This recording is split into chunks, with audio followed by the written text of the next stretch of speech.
আসসালামু আলাইকুম, কেমন আছেন আপনারা সবাই? তো হাতে করা মশলা দিয়ে আজকে বিরিয়ানি রান্না করব। তো মশলাগুলো একটু দেখিয়ে দিচ্ছে। নিয়ে নিলাম বাদাম, জত্রি, জয়ফল, জাউন, অরিগেনো, মহুরি, মেথি, গরম মশলা, পাঁচফোড়ন, কাবাব চিনি, সাদা গোলমরিচ, কাজু বাদাম, আলু বোখারা, নিয়ে নিলাম কিশমিশ, নিয়ে নিলাম বাদাম। তো এই মশলাগুলো আমি ব্লেন্ড করে নিব, কাঁচায় ভাজবো না।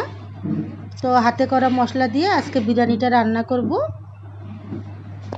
তো আমি এখানে মশলাগুলো ব্লেন্ডারে জারে নিয়ে নিলাম। তো ব্লেন্ড করা হয়ে গেল। তো আমি এখন পেঁয়াজ বেরেস্তা করে নিব। তো পেঁয়াজ বেরেস্তা আমার হয়ে গেল। তো আমি এখানে আদা রসুন বাটা দিয়ে দিলাম। তো একটু ভেজে নিলাম। তো আমি হাতে করা মশলাগুলো দিয়ে দিলাম।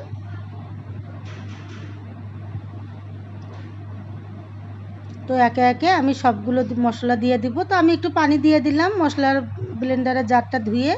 তো দিয়ে দিলাম একটু টেস্টিং সল্ট, দিয়ে দিলাম মরিচের গুঁড়া,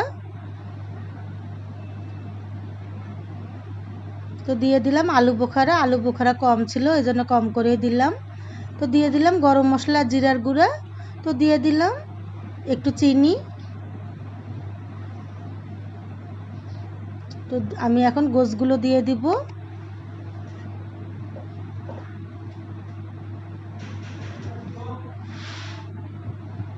তো আমি এখানে টক দই দিয়ে দিলাম, দিয়ে দিব সয়া সস, দিয়ে দিব টমেটো সস একটু, তো দিয়ে দিলাম কাঁচামরিচ। তো আমার গোশটা কষানি হয়ে গেছে। আমি এখন একটা পাতিলের মধ্যে তেল আর ঘি একসাথে করে পোলার চাল আগে থেকে ভেজে রেখেছিলাম, তো সেগুলো দিয়ে আমি চালটা একটু ভাজা ভাজা করে নিব।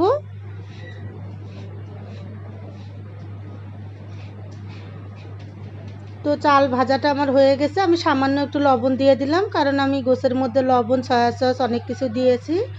তো আমি এখানে পাশের চুলায় গরম পানি করে নিয়েছিলাম, তো গরম পানি দিয়ে দিলাম। তো আমি গোশ কষানিগুলো দিয়ে দিলাম। তো এভাবে আমি বিরিয়ানিটা রান্না করে নিব। তো আমি একটু কেওড়া গোলাপ, বেরেস্তা আর কাঁচামরিচ দিয়ে বিরিয়ানিটা রান্না করে ফেলবো।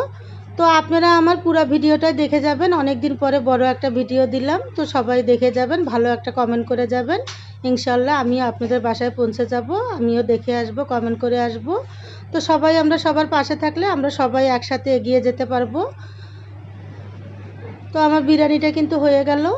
তো কেমন হলো অবশ্যই কমেন্ট করে জানাবেন, ভালো লাগলে পাশে থাকবেন। আল্লাহ হাফেজ।